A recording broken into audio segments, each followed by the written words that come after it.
Еліміздің бірінші ханымы Сара Назарбаева 1941 жылы ақпанның 12-сінде Қарағанды облысында дүниеге келген.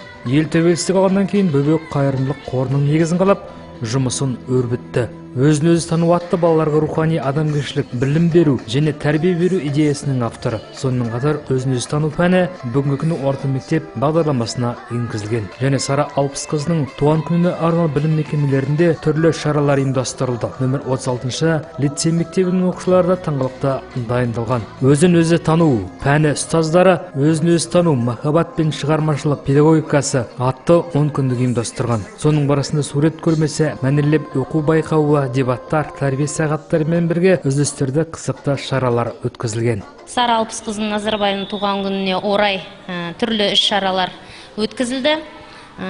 Ата-аналардың көмегімен бірге қайырымдылық қоры ұйымдастырылды. Көп балалы отбасынан шыққан балаларға киім-кешек, азық-түліктер таратылды. Және де балалармен бірге ата-аналар көрме ұйымдастырды. Екібастұздың 60 жылдығына, Павлодардың 80 жылдығына, Астананың 20 жылдығына орай рухани жаңғыру бағдарламасы аясында барлық іс-шараларымыз өте жоғары деңгейде ұйымдастырылды. 10 күндіктің өзі үлкен гала концертпен аяқталды. Оған мектептің барлық оқушылары қатысты десек те болады.